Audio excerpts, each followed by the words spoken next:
Good morning, church. It is good to be together in the house of the Lord or wherever we may be, your living room, your wife's workplace. God, we are so grateful to be together as the church. And I pray that your word today would just speak into all the places of our hearts that we needed to. Lord, we need to be connected to the vine. We need to be connected to the roots. And so I pray that today your word would be a rooted word, and that you would call us into the places and spaces where love needs to be able to pour back in. We're going to be in John chapter 13 today. John 13 is this real shift in the book of John. We move from these stories and these miracles and these teachings to this moment where God sits down at a table with the disciples, and they share a table, and a table in and of itself is a place of Holy Communion. There is a holiness wherever we gather at shared tables, of the Imago Dei, present with one another in the passing of the cup and the passing of the bread and the passing of the potatoes. There is just a holy goodness in communion whenever we share tables. And I love that our Jesus values the table enough to spend this time. And John, more than any of the other Gospels, Matthew, Mark, and Luke, they don't lean into this part of the story as deeply as John does, but John's always just a little bit out there. John's the one that showed up at the costume party with a whole different genre of costume than anybody else did. There's a little bit of extra going on with John at all times. And so, of course, we get a little bit of extra of Jesus here in John 13. It's a very familiar story. It's a story many of us know really well about Jesus washing his disciples' feet. But I pray that today that you would see Jesus anew, that you would see Jesus again in however and wherever you need your Jesus right now, that Jesus would meet you at such a time as this, at such a place as this, at such a moment as this. So this is the word of the Lord for us today, John chapter 13. It was just before the Passover festival, and Jesus knew that the hour had come for him to leave this world and to go to the Father. And I love this line. Having loved his own who were in the world, he loved them to the end. That Jesus has his eye on the end, but he has never let go of love. That love is carrying him all the way through the end, that he's never dropping that. Love birthed him, love supported him, love carried him, and love will be what gets him all the way to the end of the work that God the Father sent him to do. The evening meal was in progress, and the devil already prompted Judas, the son of Simon Iscariot, to betray Jesus. Jesus knew that the Father had put all things under his power. Can somebody say all things this morning? Jesus knew that the Father had put all things under his power. Judas was under his power. The devil was under his power. And Jesus knew it all. He wasn't blindsided by any of it. That he had come from God and that he was returning to God. So, in light of his time to go toward the end, to go towards the cross, he takes this time to stop and to share a table, a holy communion with his disciples. It says, Jesus got up from the meal, he took off his outer clothing, he wrapped a towel around his waist, and after that he poured water into a basin, and he began to wash his disciples' feet, drying them with the towel that was wrapped around him. This morning I want to give us a word that may be a little bit of a different word coming from this passage than we're used to. And it's a word that I believe we may need to hold on to, different than perhaps other contexts, other congregations, other institutions and organizations, other people need to hold on to. It's a word that I believe maybe is particular to who we are and who we've become as a church in these first 9 months together. And I'll get there in just a second. Because first I want to see why Jesus did what he did. He finishes this bookend of the story. This is kind of the bread, and then we'll hang out in the meat for a little bit. So when he had finished washing their feet, he put on his clothes and returned to his place. Do you understand what I've done for you? He asked. You call me teacher and Lord, and rightly so, for that is what I am. Now that I, your Lord and teacher, have washed your feet, you also should wash one another's feet. I've set you an example that you should do as I have done for you. Very truly, I tell you, no servant is greater than the master, nor is a messenger greater than the one who sent him. And now that you know these things, you will be blessed if you do them. I washed your feet. And do you know why I washed your feet? I washed your feet so that you would see what the master is doing toward the servant. And in this servant leadership love, you would then carry that on and multiply that movement of giving and sacrificially serving with great generosity in the heart and love of Christ Jesus. Here's what I want to say to you, church.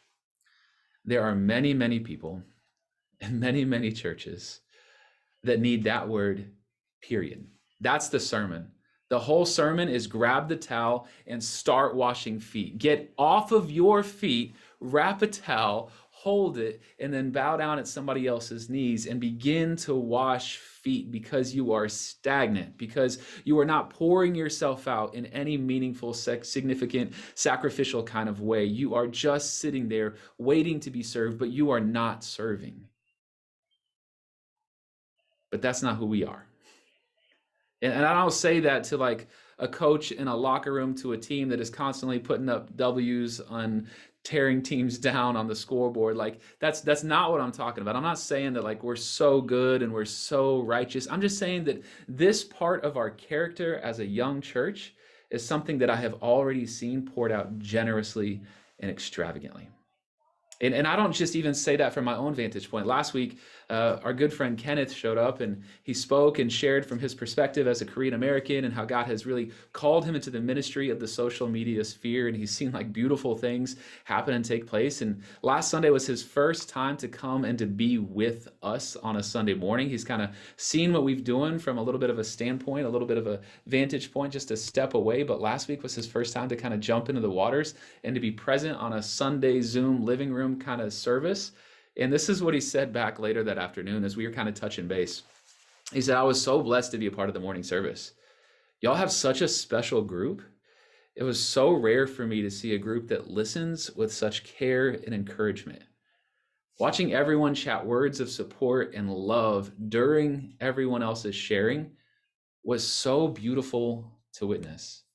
Now, Kenneth is speaking to us from somebody who's done a lot of ministry, a lot of church, a lot of Christianity, a lot of seminary, a lot of leadership. And so he knows kind of what to expect when he steps into spaces. And yet last Sunday was rare for him to behold. He watched how this church washed one another's feet. And he said, I don't know the last time I saw that. There's something special about the way that this church stands up, wraps a towel around their waist, and whoever is pouring out, that they actually stop to care for them, that they wash their feet. That is part of the DNA that God has entrusted to this church from early on, is that we are a feet washing church. I know that. I know that personally. I know that poignantly. My little sister passed away in December of last year. The cards, the emails, the food, the cards, the emails, the foods again, the gift cards, the Grubhubs and the Postmates, the people just checking in over and over and over again. This beloved community was stepping up to pour itself out. And my family experienced that firsthand in the most intimate and beautiful of ways. Yeah, we were distant at that point, but there was not any sort of distance in the intimacy that could connect us across that space that this church said when there's an opportunity to give and to pour out. Just last Sunday, as we went to the art exhibit, I got to speak to the artist and his wife, and then his wife's best friend who was there, and Pastora Inez heard from them later that evening as well. They reached out on Facebook and they just said, y'all, you have no idea. We just enjoyed watching your church. We just kind of showed up in Chinatown and we hung out for 30 minutes, and then we kind of looked up at the art exhibit for a little bit, and then we came back out and we hung out for like another hour and a half, and we just stood in pockets and talked and debriefed and processed. And I think if you're walking by, you're like, what is happening, right? Well, who is this group? What is this? What's going on? Yeah, it is. It was familia. It was just the body of Christ showing up and to pour itself out and to stand in solidarity, and us being able to be in that together. There was a togetherness to the outpouring. And so, church, I've seen this. I've seen in the same way that there's this sermon that you would hear preached when Peter walks on water. That Jesus, if that's you, call me out of the boat. I'll take my feet. I'll dangle them out of this wood. I'll start walking towards you, even in the wind and the waves. And we see Peter do that, and we see him keep his eyes fixed on Jesus until his faith begins to be troubled and distant. And in some contexts and in some churches, the word that would need to be preached from that passage, that sermon, would be, hey, you need to get out of the boat. You need to take that step of faith. You need to walk on water. But this church doesn't need that word either, because we're already walking water people. We're already water walkers.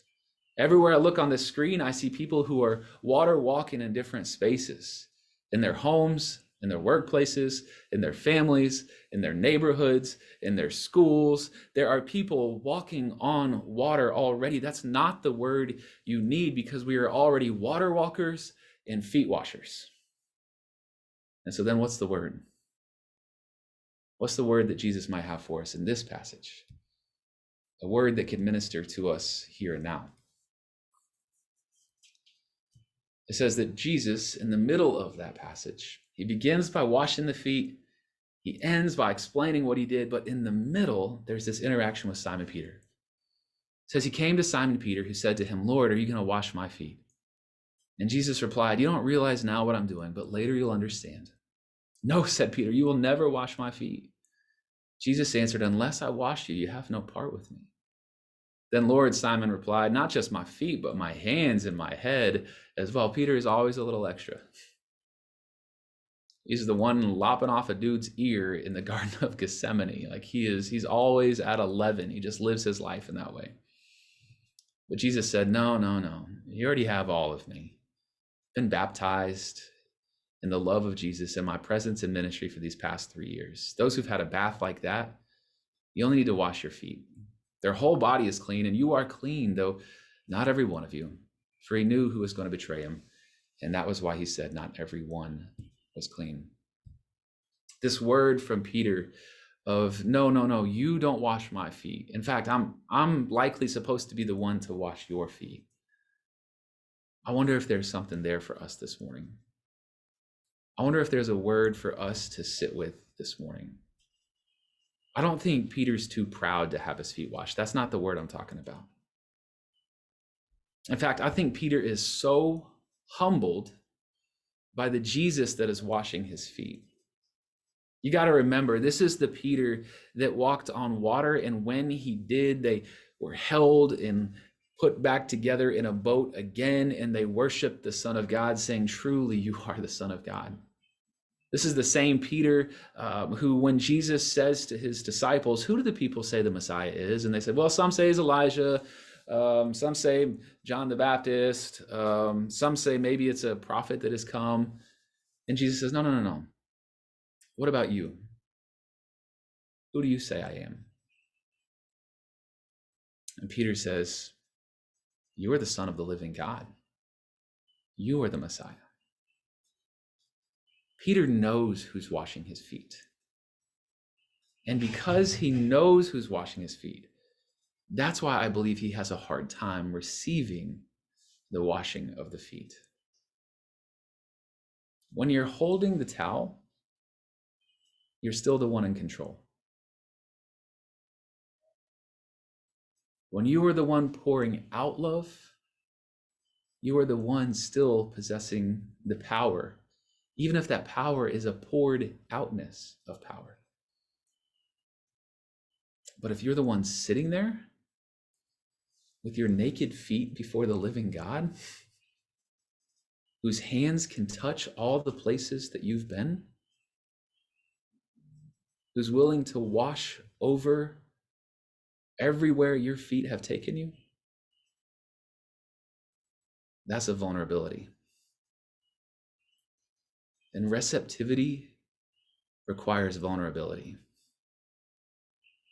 I think a word that God might have for us as a church, as people who are so naturally gifted and willing to pour themselves out, is a word to also be able to receive an outpouring of love. That we would be a people that are not only the ones who are willing to wash others' feet, but that God may be calling us as well to allow others in to wash our feet and to allow God in to wash our feet, to allow Jesus in to wash all the places we've been, the broken places, the hurting places, the oppressive places, the manipulative places, the aggressive and harmful places, that our Jesus would tenderly touch our feet and stroke by stroke be able to wash them clean. Receptivity requires vulnerability, but that vulnerability, it requires courage. That courage requires trust, because if I'm gonna be courageous and I'm gonna be vulnerable, I have to trust that it will be okay for me to do so. That trust can require time. That time can require commitment to one another. That commitment to one another can require sacrifice. That sacrifice requires a love that holds all of it together. When our twins were born and they were 6 months old, I have this vivid memory of sitting in the living room floor, covered in formula, and Barney or whatever is on the TV screen. It's 9 a.m. on a Saturday. I'm trying to let Amy catch up on a little sleep deprivation for just a moment. I've got 2 bottles in hands with the twins, and I look out the window and I hear a lawnmower go off, and I'm like, who is mowing a lawn at 9 a.m. on a Saturday outside my house? I'm trying to feed babies and my wife's trying to sleep, and I look over and it's my father-in-law. It's Amy's dad, who's looked at our lawn and is like, this has gotten out of hand. Somebody's got to step in and help do this thing. And I'm going to tell you, as a man, there's a moment that happens when somebody else is mowing your lawn that you're like, oh, no, nobody's mowing my lawn. I'm going to get up right now and I'm going to go take care of my lawn. And then you're stuck holding 2 bottles. And you're like, I can't get up right now. I can't defend my property. I can't defend my house from the violation of somebody else mowing my grass. And then the Lord's like, aren't you tired enough right now? Isn't this hard enough? So what if your grass is tall? Let that be a marker of the fact that you're a dad who's present with their newborn twins. Like, let it be a marker that you weren't so done up about your grass for the neighbors that you were just able to be present with. And is it okay for your father-in-law to mow your lawn? I was like, no, it's not okay for my father-in-law to mow my lawn. Anybody else maybe, but not my father-in-law. Please, Jesus. There is a certain amount of pride. I'm supposed to be the one there for his girl, and nope. I just had to receive it. And the pride that had to be chipped away to just receive it. And that was in a moment of great, worn out, tired, broken, sleep deprived. And if it took that much mental energy to just surrender in a time like that, when I already felt weak, just imagine how hard vulnerability can be in those moments where we feel strong. Imagine Peter felt like we've seen so much. We've experienced so many miracles. I've walked on water. You're going to wash my feet now? No. I'm strong enough now. Let me roll up my sleeves. Let me wash your feet, Jesus. And Jesus is like, son, just sit back and let me wash your feet. What would it look like for us as a church that is not only good at swiping the credit card to buy somebody else's meal, but to also just simply receive and say thank you when somebody else buys our meal? Years ago, somebody just gave me that nugget of, hey, if somebody's offering, not just because you're frugal, not just because you're cheap, but in an expression of gratitude, to not do the credit card fight over the meal, but to simply just say, Thank you. Thank you for buying my lunch, John. Thank you for buying my coffee. Um, Thank you for buying my tea. Thank you for bringing some food over when we were hurting and grieving. Thank you for offering for our kids to come hang out with y'all because you knew that we just needed a moment of space to breathe. Could we be a church that, even in our hurt, even in our woundedness, even in our brokenness, even when we've tried to trust before and it's let us down, that if we are to truly become a beloved community, we are going to have to trust who's in the boat with us now. We can't just say, oh, we've been in boats before, and they've always busted and broken and crashed me up on the shore, and I've still got the scars to prove it. No, if we're going to be in a boat together, there are going to be times where we're going to have to paddle, and there are going to have to be times where our arms are tired. And we're going to have to let somebody else paddle. And we're going to have to trust that they're taking us to where we need to go as well. I want you to know, and I want you to hear the tenderness in this too. I don't want this to come across in any sort of way. There is no greater strength in hoping that everyone else can just see your needs before you speak them.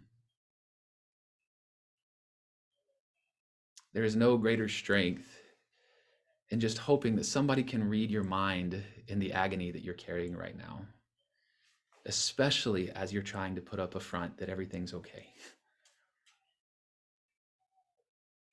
It is okay to let people know where you're struggling. It is okay to let people know where you're hurting. It is okay to let people know where you need help.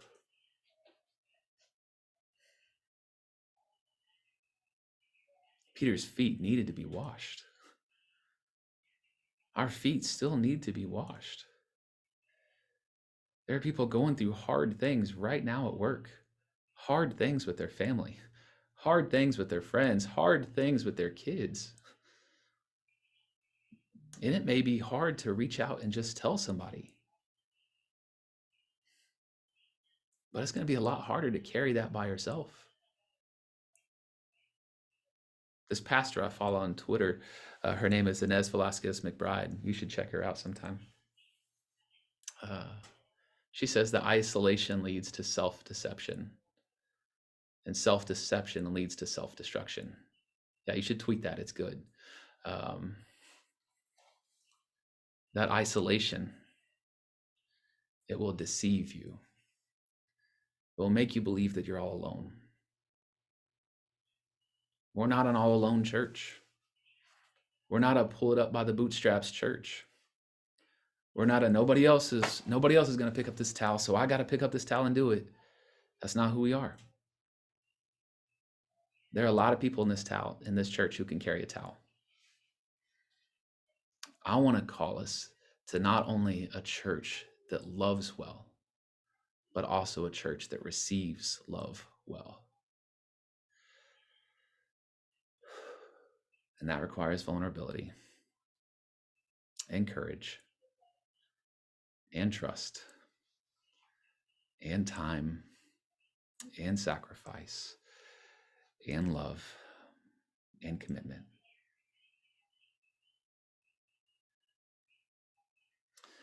I also want you to see this last little exchange, this moment that is taking place that I think we forget what's really happening. I began by saying that a shared table is a holy place of communion, because we're all gathered in this beautiful moment of table fellowship. But who are we fellowshipping with at the table? Who's present at that table when we gather together? It's not just that like this mysterious God is somehow like floating above the presence of that table, and we are now in the ethereal presence of the eternal Almighty that is somehow chosen to indwell among us in such a time as this. No, it's that the Imago Dei is present in Sarah Dornbos at that table. The Imago Dei is present and Mary Hammond at that table. The Imago Dei is present as Angela sits at that table. And the Imago Dei is present in me as I commune at that table with you. And so as Jesus washes the feet of Peter, what we see first is divinity cleansing humanity. What I want you to also see is in the fullness of Jesus's humanity that carries the fullness of divinity as well. Divinity is also washing the feet of divinity, the Imago Dei, reflecting upon one another to create an even more beautiful light.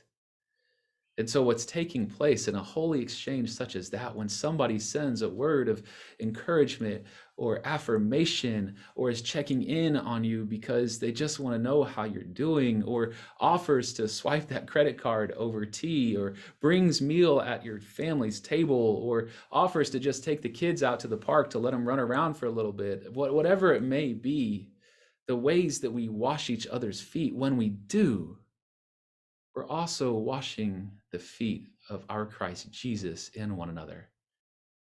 In Matthew 25, it's Jesus says, whatever you've done for the least of these, you've done for me. The one in need, the one hurting, the one oppressed, the one imprisoned, the one hungry.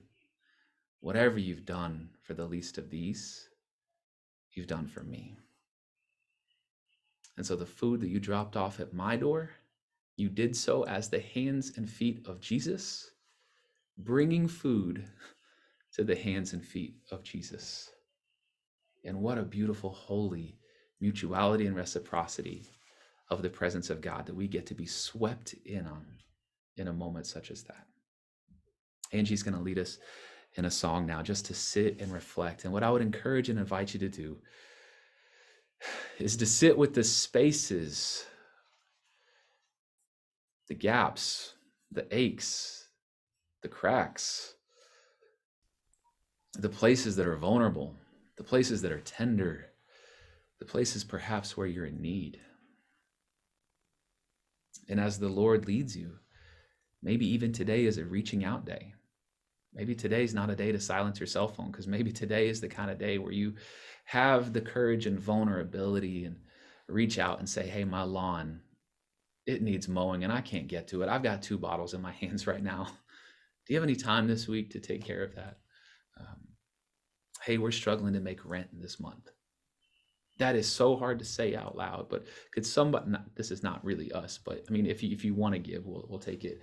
But wherever it might be, that we would be okay with not being okay, and also okay in letting other people into that space as well. So Angie, if you'll lead us, then we'll come back and we'll come to the table of communion together.